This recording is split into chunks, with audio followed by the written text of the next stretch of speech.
Kamusta mga kapepot, and welcome to my YouTube channel. So for today's video, I want to show you my own way how to cook bagoong alamang. Bagoong alamang is a shrimp paste na sikat dito sa Pangasinan.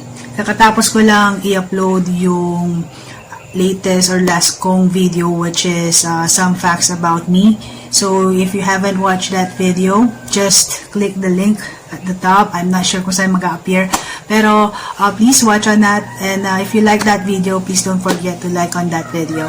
So tara, samahan nyo ako ngayon at magkalkal tayo sa ref ng mga ingredients ko for ginisang alamang.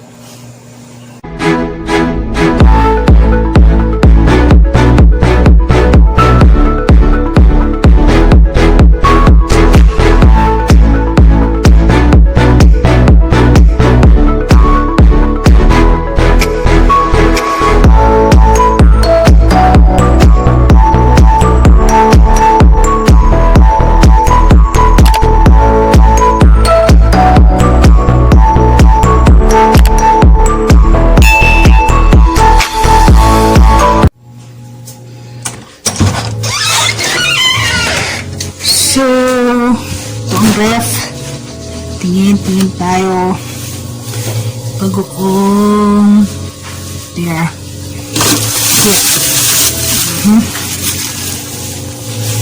Ma, pakainaw naman yung nilaw, di makita. Ano pa kaya? Ito, mamaya. Sili. And then, kamatis.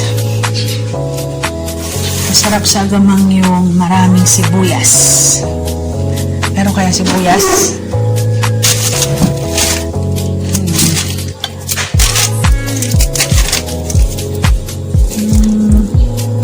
I guess, pwede na ang dalawa. And then, bawang.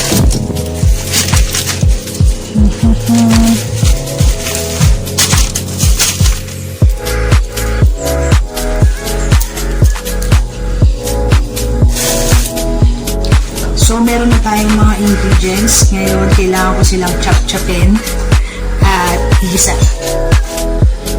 So, almost done na ako chop-chopin ng mga ingredients. Ang nakuha natin ay parang ingredients para sa igisa ng alamang ko ay bawang, sibuyas, kamatis, karne, at sili. Yun ang pinaka-ingredients. At wala naman natin kaalimutan ang alamang. Ito ang main. So, ngayon, igisa na natin sila, magsama-samayin natin sila, at tara, magluto na tayo. So, mainit na ang ating mantika, at normally, ang ginagawa nila is bawang, sibuyas, kamatis, but ako, inuuna ko muna yung karne, kasi gusto ko magmukha muna siyang chicharon bago siya iluto. I mean, bago ilagay yung mga bawang, sibuyas, kamatis. Kaya na natin.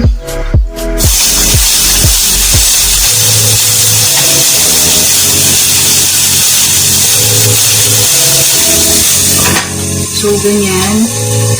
Tayo lang natin siyang magkulay brown. And then, bago talaga yung bawang at sibuyas, another style ko din is ilagay ko muna yung siling na puyo para yung mantika na paglulutuan ng agamang or shrimp ay yun ang maglalasa ng mga.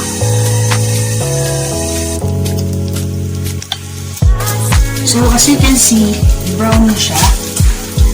Now ilalagay na natin yung ihiwalay lang natin yung karne, and then ilagay na naman natin ngayon yung sili para yung anghang niya mapunta dun sa mantika.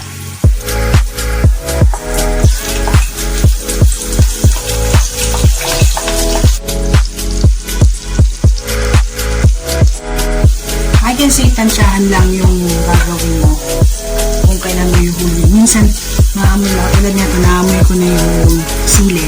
So, iluwalay mo rin. And then, tsaka mo ilalagay yung bawang.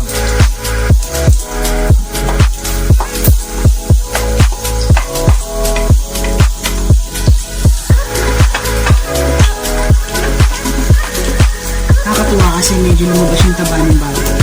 So, doon na siya maluluto. So, aside sa mantika na nilagay ng konti, since medyo taba-taba yung karne, lumabas yung taba niya at lumuluto yung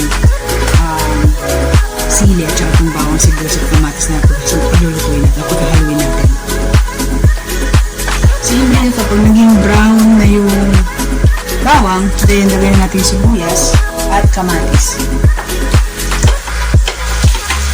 Ewan mo sa iba, pero ako bet na bet ko yung medyo hinog na kamatis na.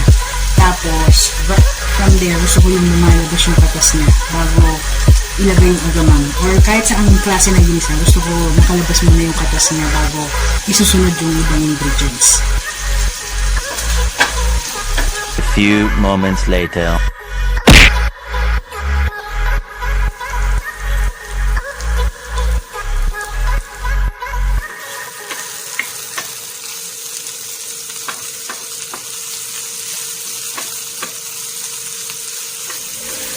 So, ngayong luto na yung sahog, lalagay naman natin ngayon tong agamang.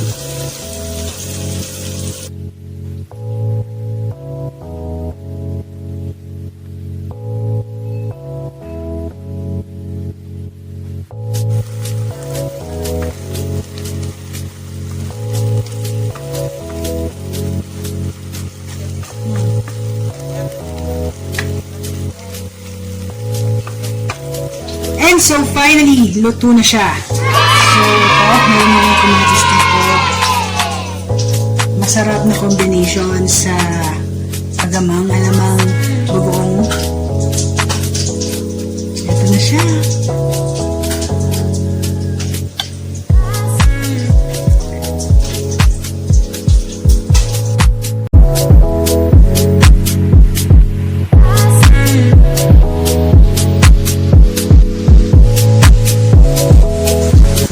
So that's all for today, guys. Mangan.